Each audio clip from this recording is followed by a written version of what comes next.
Hey guys, SB Revolution's Book Talks is back, and we're kicking off the new year with Sarah J. Maas's Throne of Glass.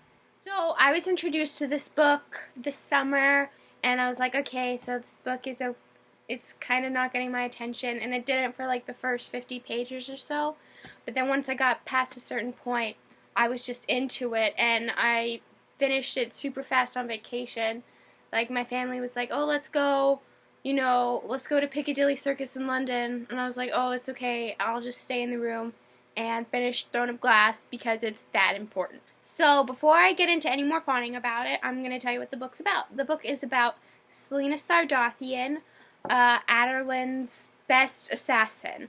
The book starts with her getting out of slavery and going to Rifthold, where the king is summoning the best champions in the land to become his ultimate champion, who basically does his dirty work. So the whole book is Selena's quest, kind of, to become the king's champion, and it's like Hunger Games, I guess, because there's competition and they gotta go through it and people are eliminated.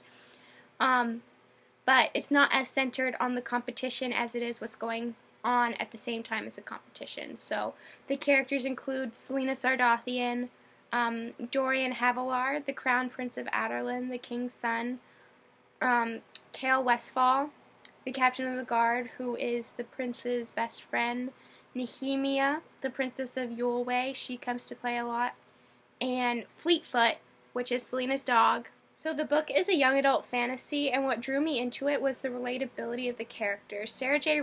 Maas writes in such a way that you feel the characters. In some books, it's kind of distant, but in most books, you relate to them, and I felt like in this book, you can relate to the characters always. The characters you think are perfect have flaws, a lot of flaws, and it humanizes everyone in the book. And I think that's what a good story does, is it humanizes characters so that you realize not everybody's perfect and everybody has flaws, even those people who you look up to and who can kick butt, i.e. Selena Sardothien. She's pretty awesome, but then at the same time, she has a lot going on, and she has a lot of character flaws that will come into play later in the series.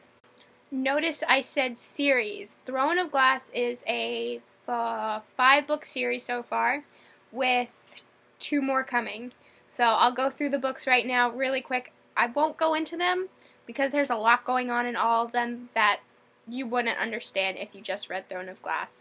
So here we go. This book is about Selena's adventures with Sam Courtland, and it takes place before Throne of Glass when she was the best assassin in the land. Really good, you should read it. So Crown of Midnight is the sequel to Throne of Glass, and it takes place like a couple months after Throne of Glass, and just so happens to be my favorite in the series for reasons you'll find out if you read the book. This book takes place directly after Crown of Midnight. Selena is in a whole new land, about to meet whole new characters who come into play throughout the rest of the series. The latest installment is Queen of Shadows that just recently came out a few weeks ago, and if you can't tell, I really enjoyed the book.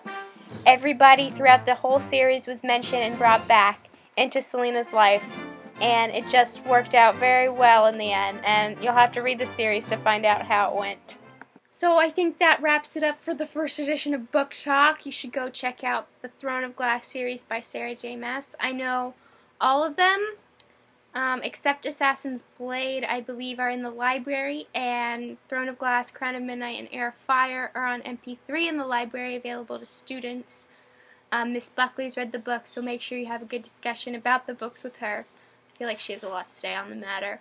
So yeah, write to us, comment, and tell us what you think. Thanks!